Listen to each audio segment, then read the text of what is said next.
manually. Please mute your phones manually, otherwise we'll have feedback and background noise. Okay, thank you. This webcast is called Throw Out Market Share, and it is with, we're going to have a conversation with Pat O'Keefe, former CEO of Watts Water Technologies, a B2B business that probably many of you have not dealt with directly, but it became a powerhouse of a company in its own industry. And I think there are a lot of lessons we can learn from, lessons for those that are doing analysis, business analysis, to understand what's really important to ask, what questions are critical, what questions are not really important to address. I'm encouraging you, anywhere along the lines, if you have questions, just type them into the box for the presenter, and we'll try to address it as we go along. Again, please mute your phones. Everybody, please mute your telephones. Thank you. Just as a piece of information, the Academy is offering courses this spring in Europe and in Boston, in the U.S. So in Europe, the sessions are the 23rd and the 27th. We are running both the CIP fundamentals and the advanced certification courses simultaneously from March 23rd through March 27th in Amsterdam. And I'm looking at this beautiful picture right now of Amsterdam, and then I'm looking outside my window in Boston, and they're two very different contrasting pictures. In Boston, we've got a nice carpet of white outside that's sort of frozen the city, and here in Amsterdam, it's a beautiful, beautiful picture of what you're going to see in March. In Boston, the sessions are in June, and they're from June 15th through the 19th for the fundamental courses, and the advanced courses the 22nd through the 26th. Let's begin the conversation. Today's speaker is Pat O'Keefe, and again, it's going to be a conversation. He's the former CEO of Watts Water Technologies. Pat had a mandate from the company and from the board to grow that company, and principally through acquisitions.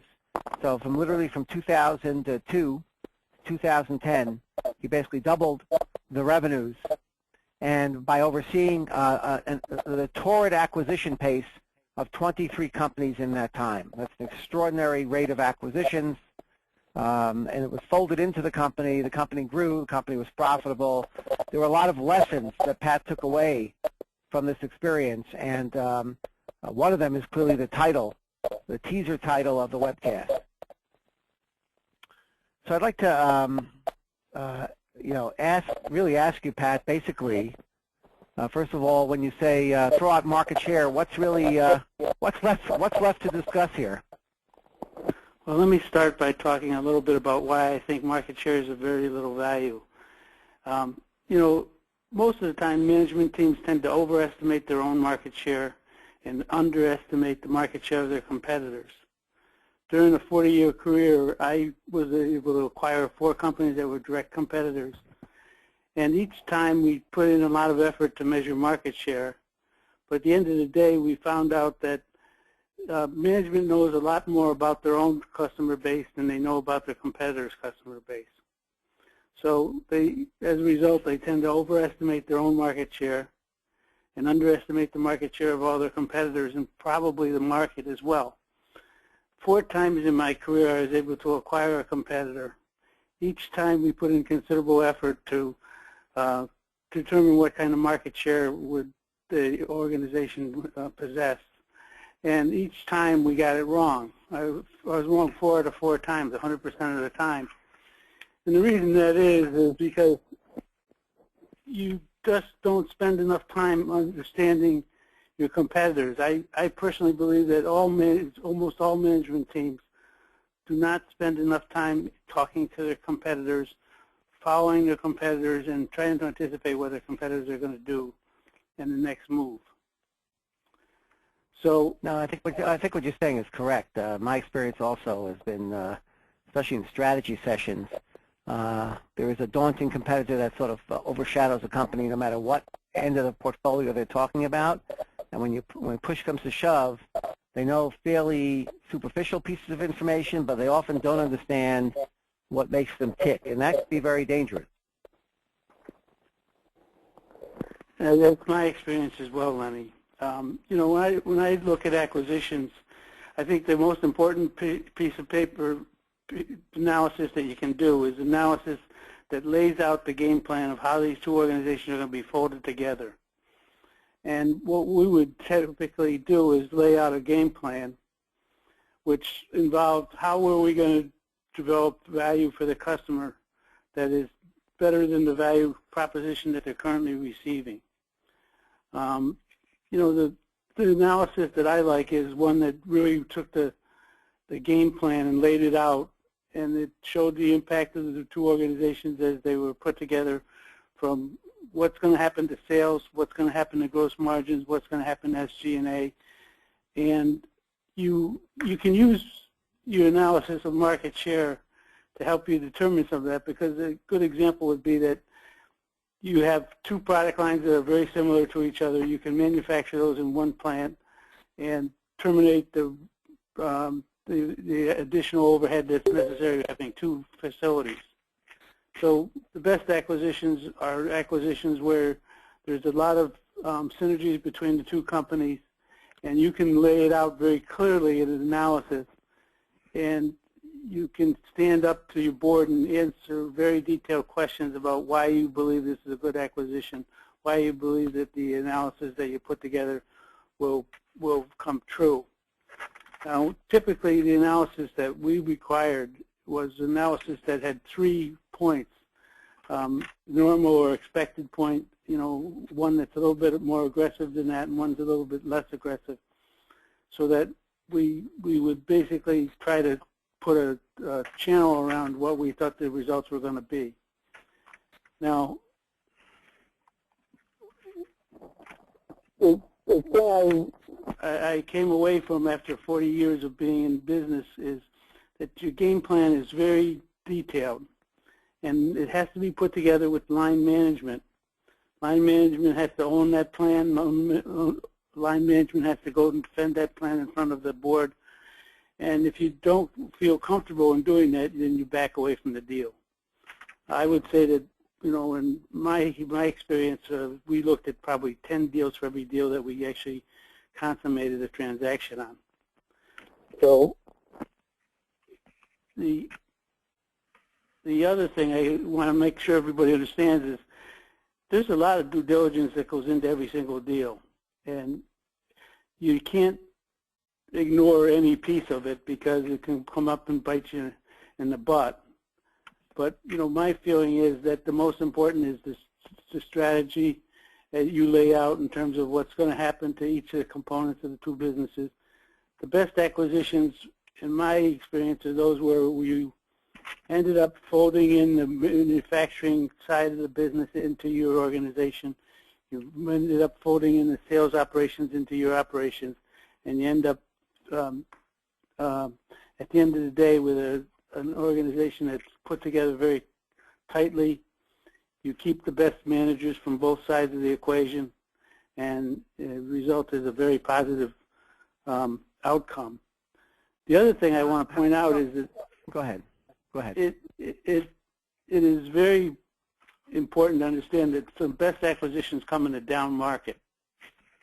And you look into the market that's off and the market's under some kind of pressure. You look back and you do audits on those acquisitions over the years, and you find out that the best acquisitions are those that you completely folded in and those that were acquired during a down economic period. So how would these people that are listening on the phone, these folks are mostly competitive analysts themselves, how could they help you out in understanding the competitive, the competitive opportunities out there, especially for acquisitions? What might you be asking them to do if they were assigned to you prior to an acquisition? Well, one of the things I would ask them to do is get as close to the competition as possible. I would actually go to trade shows on a regular basis and walk the show. And I would walk into the booth of a competitor and I'd ask some very basic questions. The thing that surprised me in that process was that competitors are quick to talk to you. and they want to point out a number of things. They want to point out things that they think they're doing right, and they also want the opportunity to critique what you're doing as an organization. So I would go into a show and walk the show, and I would ask open-minded, open questions. And you'd be surprised what they'll tell you. They tell you about your own weaknesses. They tell you about things that they think you may be doing wrong. And when you go back and look in your own organization, you find out that most of the time, many of those observations were correct. So you learn a lot more about yourself. And they knew who you were at the show. They knew that you were Pat O'Keefe, you represented Watts, and so on. And they knew that I was a potential acquirer of their business. Maybe not today, but maybe 10 years from now. But the challenge for these analysts here, and I invite them to ask, type in your questions, folks. Please, you're going to have specific experiences that are germane to you, but that we may not have touched on. So please type away. But so these analysts, they can go to the trade shows as well, for example, but they're not you. They're not the CEO. So what would you recommend that they do at these trade shows or conferences that would be effective or helpful to you? Because they're going to come over. They're John Smith. They're not Pat O'Keefe. And they probably will not be permitted to say, well, we're looking at you to acquire you. So what else could they do at a trade show that would be helpful to you or the senior management? I think the approach that I would suggest they take is they ask questions not about the organization that they're talking to, but about the competitors, the other competitors in the industry. So if you're, for example, trying to do an analysis for a company, you're going to ask about all the other competitors in the marketplace first. And the conversation will naturally revolve back to what they're doing right, what they're doing wrong, and what they think suggest should happen. So when I think you have actually have an advantage over what I was doing, because I was the CEO and I was walking in, and they were somewhat guarded, and they were also sometimes deliberately deceptive. So an analyst who doesn't necessarily have to disclose who his principal is has some advantage in talking to them. I think you want to talk to them about not their strategy, but the strategy of their competitors. And in doing that, you're going to get quite a bit of good intelligence that will be very helpful when you're putting your analysis together, and at the end of the day, lead to more successful acquisitions. So you could be looking at either suppliers or competitors, but asking them about a third party, in effect. Yeah, I found that asking about the third party is the effective way to get them to start talking. Once you get them to start talking, they'll give you all kinds of information, and you can build up a relationship. I remember seeing one of the guys from a private equity firm who would do the same thing, and he would go in. He would say he's doing an analysis on the industry, and ask a whole bunch of open-ended questions. And I thought he was one of the better guys in terms of understanding how the market came together and what were the drivers of success and where the value was in terms of acquisitions that they were going to make. So it isn't only the CEO that can do this. I think it's any analyst who goes in with an open mind and asks questions. You have to start the conversation with a non-threatening question about some third, not about them directly, but another entity. So, okay, so this leads me, this segues into another, maybe a question that's more familiar to people listening on this call, but which specific pieces of information was most, telling to you in deciding whether or not the deal would work? So it may be a piece of information, it may have been a series of data points that made sense to you that you would say, aha, now I understand the direction we have to take here. We're not going to buy these guys. We're going to acquire them at this price point. What were some of those specific pieces of information? I think it's, again, relevant to the listeners here who have to do this and say, well, I'm from a financial services firm. I'm not from a water or plumbing company, but there might be some related advice you can give them. Yeah, the most important piece of information I think you need to ask yourself and you need to put down on the paper is, what is the driver that's going to give additional value to the customer base as a result of this combination? What can you provide to that customer base that can't be provided by two organizations competing with each other, but can be? And it often comes down to, you can introduce their product lines to your customers that they previously didn't have access to.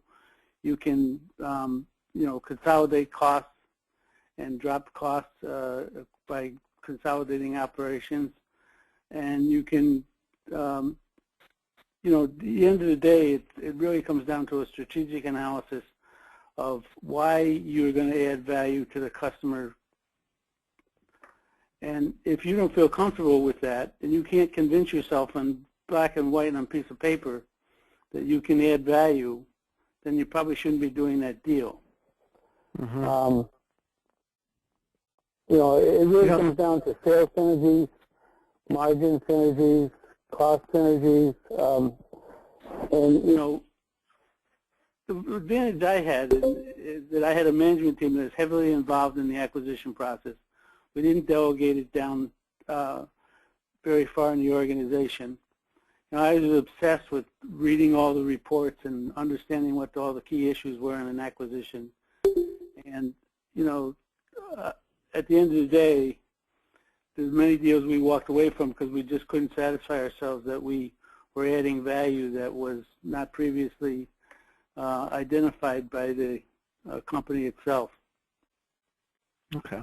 I want to challenge the listeners here by asking them, you may think what Pat did here was a cakewalk, and it certainly wasn't, but when you've been challenged with questions regarding acquisitions or mergers or joint ventures, what have been some of the most difficult analyses that you've had to do? It might be worth airing that question here without disclosing names, of course, but giving us the question, the type of question, and seeing if we can figure out or help you with, well, what are the alternatives, other ways you can ask the question, other kinds of information that might help. So if you can give us some background, send in your question, please. Type it in, and we'll share it at this point here at the slide or in the next slide.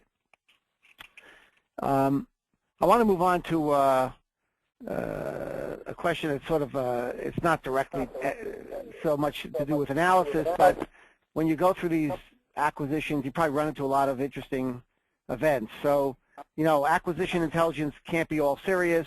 Do you have any good stories that would be worth sharing with this group? Yeah, one story that is quite unusual was that we were trying to acquire a company that was owned by two individuals. And during the acquisition process, I was trying to evaluate the strength of the management team below these two because we realized that they were older gentlemen. They were cashing out of the business and that they weren't going to remain in the industry after we acquired the company. So we were very much focused on what the quality of management team was below them, who was the real drivers of the organization. And I kept on talking to them about the list of managers that they had, and they were evasive, and two managers they wouldn't give me any exposure to. So it came down to one of the last days before we were going to have to make the decision whether we'd go forward with the deal or not. And I went in and I asked the two of them to close the door, and we had a closed-door meeting. I said, look, I'm not going to move forward unless I meet these two managers and we vet them very carefully. And to my chagrin, they announced that those weren't really individuals anymore that were on the payroll. Those were horses. They apparently had a side process of running racehorses, and they put the racehorses on the books, I think probably for a tax reason. I didn't quite understand why they did it, but these managers didn't exist. So so when the board called you, or you knocked on their door, you had a meeting before an acquisition like this, what did you tell them? What were their questions? Well, the board asked some serious questions about, whether we want to go ahead with this acquisition because of the issue. But it was really an issue that wasn't ours.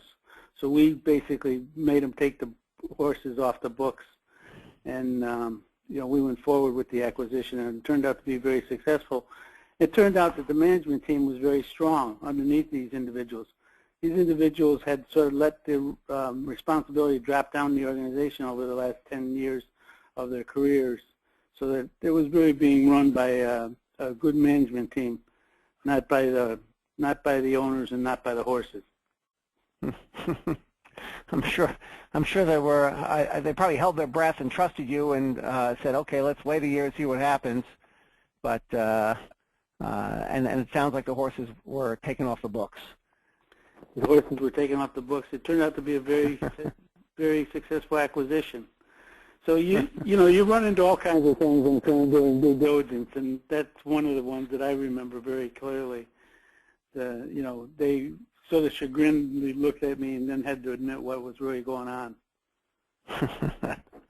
Okay, so I want to make sure we sort of lock this one down. It's coming towards the end of our discussion here.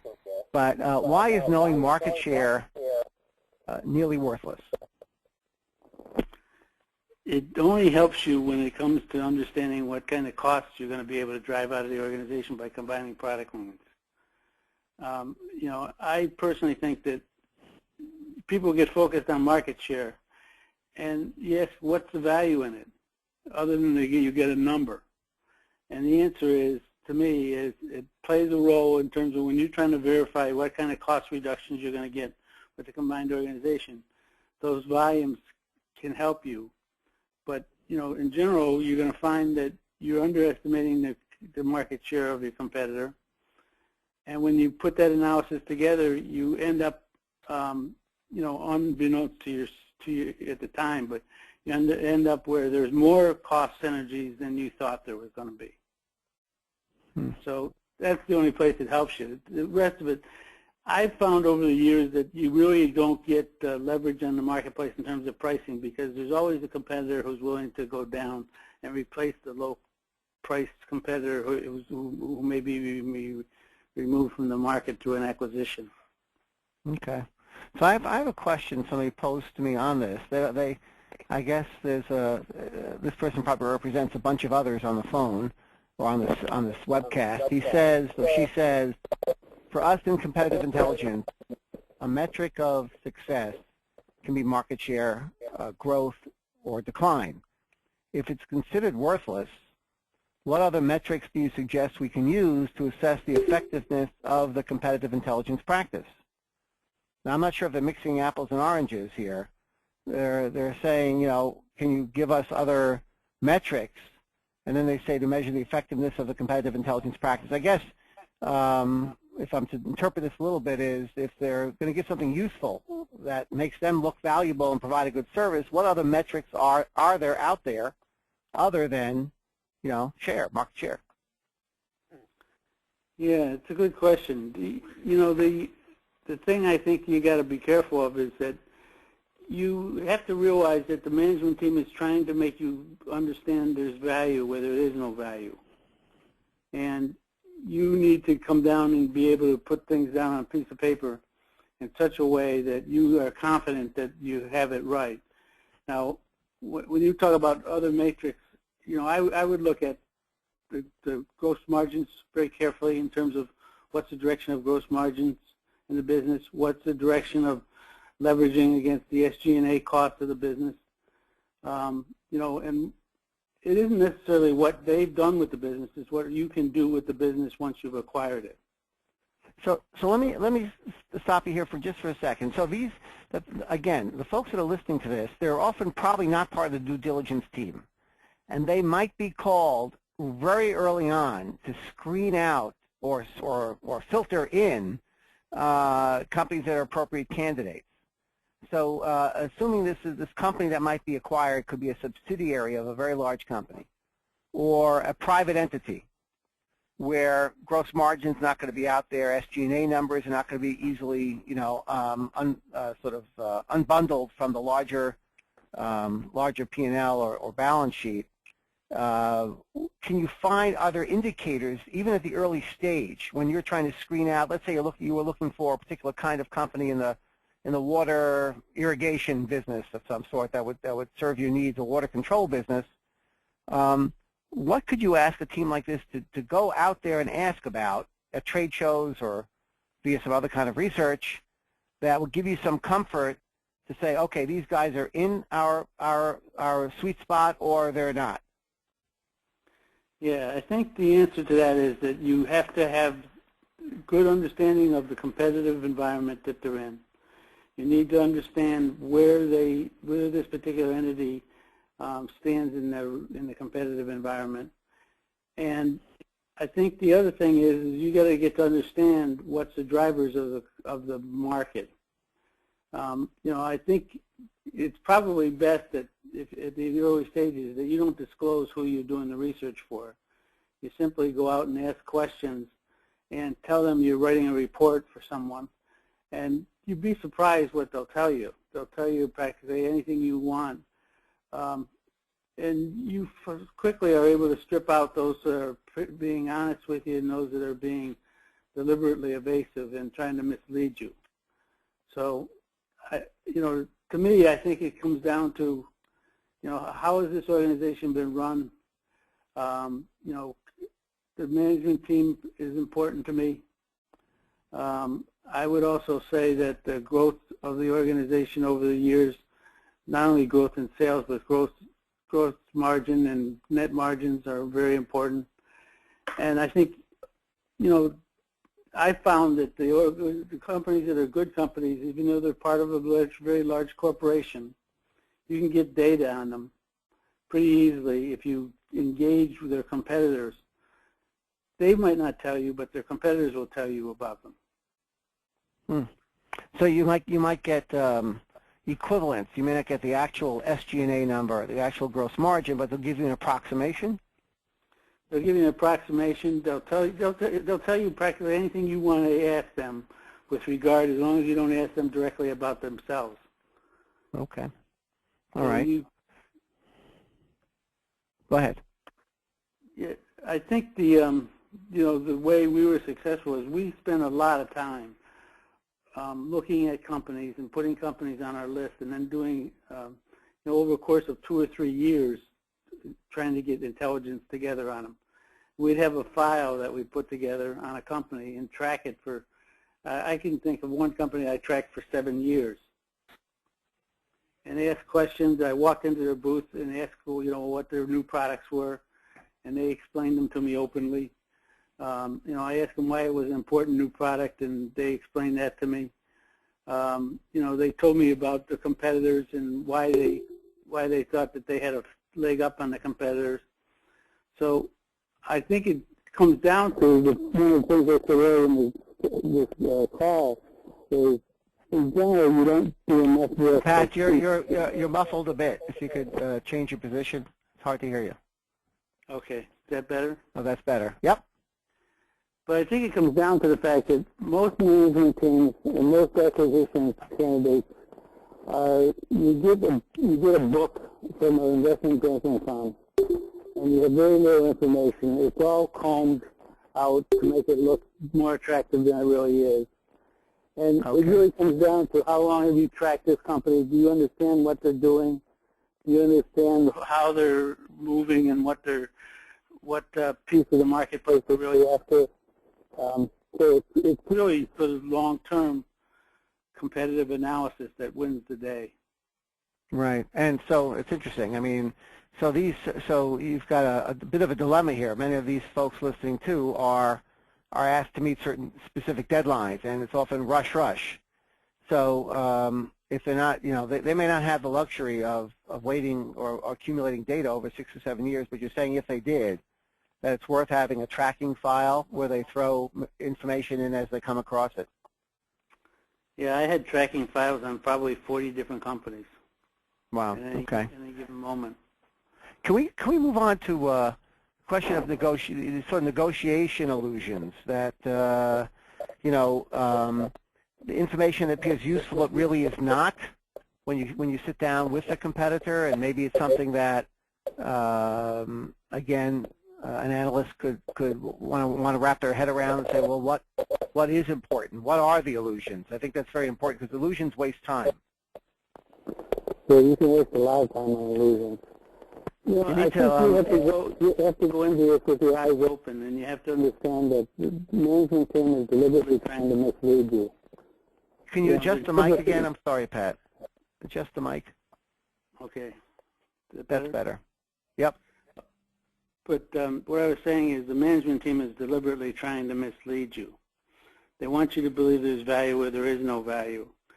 And I find that one of the ways to do that is to look carefully at the management team and assess the management team that you're going to acquire. I think that's where a lot of the value illusion comes in. You know, one issue I remember is that I was acquiring a company, and I was convinced that the management team was very strong. And it turned out that at the 11th hour that they both decided that they weren't going to go forward with the business. They were going to step away. And I had a very difficult decision to make whether I was going to go ahead with the transaction or not, given the fact that the management team was not going to transition with it. And I had gone all the way to explain to the board about the background of these two individuals. And it turned out at the end of the day, just before we started a board meeting where we were going to decide whether we were going to go forward with this acquisition or not, that they both told me that they had no intention of going forward, that they were stepping down, taking the cash that they're going to get from this transaction and pursuing other interests. So I think, you know, you need to be careful on what they're telling you, and you have to have a bias toward knowing that they're misleading you. You know, the way I did it is I got very much involved in asking pretty deep questions, and we would ask ourselves, what's the good board member going to ask us about this business, and do we have all the key factors covered? You know, like you say, an analyst who's analyzing a company and probably is under deadline. You're always under deadline because the seller's going to put you under a deadline, and you need to be focused on what's important and what's not. And I think the quality of the management team is one of the factors that helps you discriminate there. I think the second issue is you know, what they've done with the business in terms of transforming it over the last 5 years. And you know, the third question you ask yourself is, are they going to transition with the business or not? Okay. And that's not necessarily something an analyst can be able to help you with, but they might be able to give you background on these managers and some sense of you know, their career and their goals that they may have given during speeches or talks. Right. So I guess as a final advice before we get to any Q&A, and again, those on the phone, please, if there are questions, this is an opportunity for you to speak to somebody who's a CEO, managed a company, grew double the size of the company to $1.2 billion. And I don't know if we all have too many chances to speak to somebody who's lived this life and helped the company thrive. Pat, in a sense, is your ultimate customer at a company. And this is an opportunity to think how your ultimate customer, him or herself, thinks. So any advice, final advice for those that have, those of us that have to provide this intelligence advice, that what you would supply senior management, what would you recommend that the people listening on this call, part of this webcast, should be doing? Yeah, I would say that the first thing they ought to be doing is getting a good feel for the competitive position of the company, the target company that you're looking at. Second thing is you'd be looking at the quality of management. And third is you have to, in your mind, become convinced that this is an acquisition that you can recommend. Now, you're always under time constraints. I think everybody's under time constraints. But you have to have the ability to walk away from a deal. If you don't have the ability to walk away from a deal, you're going to make some bad deals. You know, if you look at the track record of any company who makes a number of deals, and in my case it was 23, you know, you hit some singles, you hit some doubles, you hit some triples, and every once in a while you hit a home run. The trick is to not get any strikeouts. And the strikeouts come primarily by not understanding what the management team has done, how strong they are, and how this is going to fit into a combined organization that's going to drive value for your shareholder, or in this case, the company that's hiring you to provide advice. You know, we used a lot of outside consultants. You have to, because of time constraint. The good news is with a consultant is that they're going to give you clean, objective information. The bad news is that they're going to be limited in terms of the time frame to pull it together. So I think it comes down to, you know, you don't want to recommend an acquisition that you wouldn't personally take your own money and put it into. You know, that was the question I would always ask my management team: is this is our money? How are we going to invest it? Is this the acquisition we want to do, or do we want to sit on the sidelines for this deal and wait for another deal to develop? Mm-hmm. You know, it's very interesting. I'm going to ask for some Q&A from people if they have questions. The time to ask, but if I had to wrap up what I've been hearing from you and what they've been hearing from you, it's a lot of the analysis or the kind of intelligence you need prior to an acquisition. Yes, there are some numbers. There is SG&A, there's gross margin, but there's also a lot about management track record, about reliability, about future trajectory, experience, and that doesn't fit into a spreadsheet. So it does sound like a lot of the intelligence that you'd be looking for prior to negotiations is what might be called soft intelligence. That's exactly right. I would say that the deals that we did and the deals that we didn't do were all driven by soft facts. So let me just, if you pull your change the mic a little bit again, but let me ask any other questions here before we head off. This is your opportunity. All right. Lynn, did you receive any? Yes. Someone has asked, what is important if not market share? I have, when engaged in strategy decisions, excluding acquisitions, how do you compare the importance of competitors versus deep knowledge about the broader marketplace? Could you repeat that question again? When engaged in strategy decisions, excluding acquisitions, how do you compare the importance of competitors versus deep knowledge about the broader marketplace? Customers, new features, distribution channels, more? All right, that's a good question. Well, you know, that's a good question. That's a great question, because at the end of the day, you need to have a good understanding of the competitive environment which you're operating in. And the markets are always changing. You know, at Watts, for example, we had a major change in that the valves that are used in water supply lines were typically made with copper alloys with lead involved in them. And there was a change in the industry practice where the state of California passed a law that said you had to have 0 lead in the product. And that was a major factor that was driving the industry, and also was driving opportunities for acquiring a company like Watts that had the capacity to make acquisitions. So that, you know, you need to have good understanding of what the driving forces are in the industry, and then you have to line that up with who's out there who might be acquirable, or, you know, might be, you know, a solid long-term threat to you as an organization. Okay. All right, thank you. Any other questions, Lynn? Yes, I also have another one. 7 years tracking, they need to do it in about 6 weeks. Yeah, I don't have an answer for that, because you're right. We had the advantage of the fact that we were on a long-term strategy. And you have to do something that I would, you know, an analysis that's in 6 to 8 weeks, something like that. I think you got to dig in as much as you can to understand the industry. You have to look at the competitors carefully. not only the company that's being offered up for sale, but other competitors in the industry. And I think at the end of the day, you have to focus on be able to come down with an analysis that's soft data as well as hard data.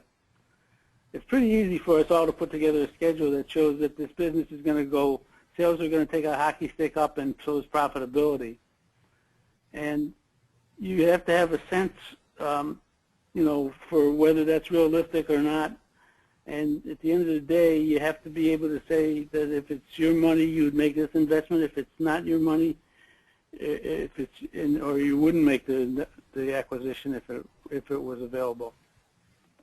So, but I think the answer is you got a very short period of time to vet this hard financial analysis, and more importantly, to be able to substantiate that by soft facts.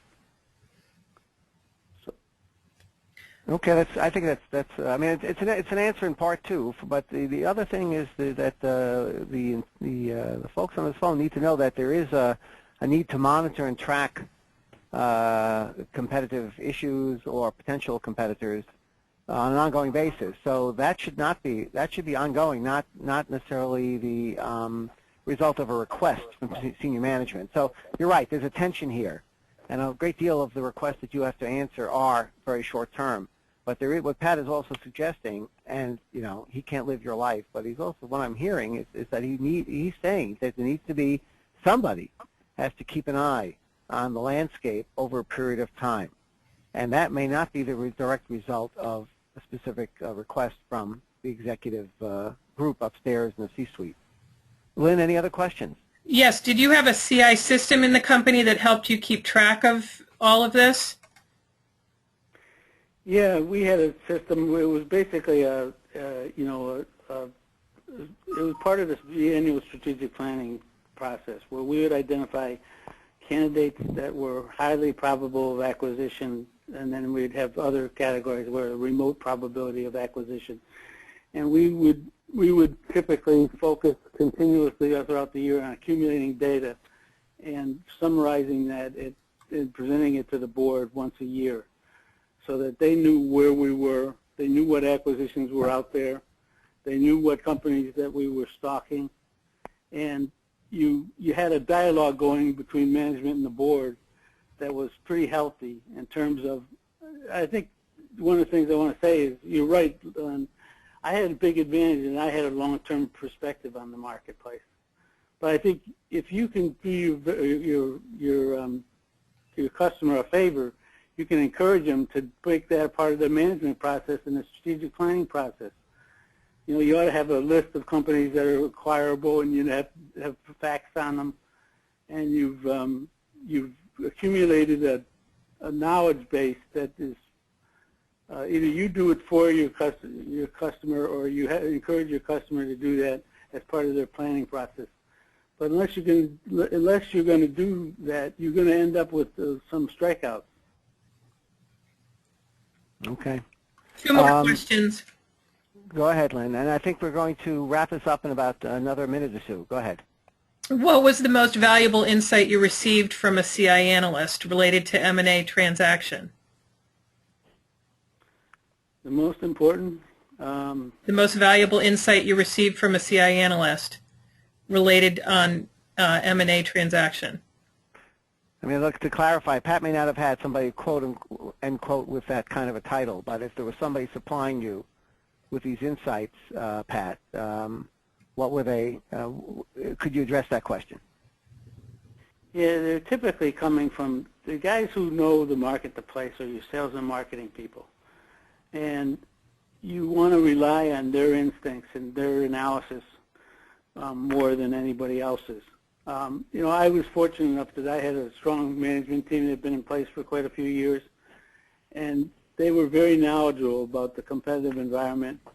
They put together with me, you know, the competitive analysis and that we tracked on a long-term basis. And I'd say at the end of the day, you know, the guys who are in that position, you know, they need to be you need to be close to them. They're inside the company, and you know that they're a little bit biased because of the fact that they know, like we talked about with market share, they know more about themselves than they do the competitors. But they know a lot about the competitors. And I'd say that at the end of the day, it's the sales and marketing side of the organization that is where the soft information is, and that's where you're going to get it from. And I would encourage you to dig in on that soft information, because that's for me. I can go back to any given deal that we either moved forward on or we rejected, and basically it came down to facts that don't put into a nice, neat schedule. Okay. Lynn, was there one more question? One more. What are some of the best ways to get senior management to hear and not dismiss unexpected, unusual, unfamiliar information from credible sources? Well, there is a tendency for management to dismiss the information, but you need to have a process in place where, I think Watts had this process in place where the due diligence is primarily done by team managers who are with the organization for an extended period of time. Wait, Pat, I can't hear you. If you could again adjust the mic. Okay. Good. The analysis in Watts was done by senior management with the help of outside consultants, and you'd team those two together. And quite honestly, I think that the consultant brought structure to the transaction and to the analysis, but the soft data comes from the line managers who are involved in every deal. You know, one of the tricks to the deal making is that if you put together a 3-year plan for a business, you want the management team to be compensated based on that plan. So if you're going to pay $100 million to acquire a company, you're going to take the first year's plan that is that's put together to justify the acquisition and hold management accountable for that. So the same P&L and the same balance sheet and everything else that goes into putting the deal analysis together is the one that's used for compensation. And, you know, if you know you're going to be compensated based on the quality of the research you're doing, you're going to take it a lot more serious than if it's just something where you're going to turn it over and not be held accountable for it in the future. All right. I think, Pat, thanks for the time and the advice and the wisdom. We will be making this available to you, this webcast, on the ACI site. I'd like to use this time to just let you know that we will be in March 12th, having another webcast, another C-suite webcast, and this time with the former CMO of Harrah's Caesars Casinos. David Norton is the CMO, was a CMO. The title is Outthinking Rivals with Analytics at Harrah's Casinos, and you'll hear from David Norton how different an approach they took to the gambling and casino and recreation marketplace than did, for example, the Sands casinos and other well-known gambling sites. So it's a different market than most of you are used to, but I think some interesting lessons for you about big data and analytics, which is also a course being offered at the Academy on that same subject, competitive analytics. So we hope to see you then. Pat O'Keefe, thank you very much again for this. Lynn, any final announcements? No. All right. Well, thank you, everybody. Thank you again, and we look forward to seeing you next time and in the courses as well. Be well. Have a quiet and hopefully not so harsh winter. See ya. Bye. Thank you. Bye-bye. Bye-bye.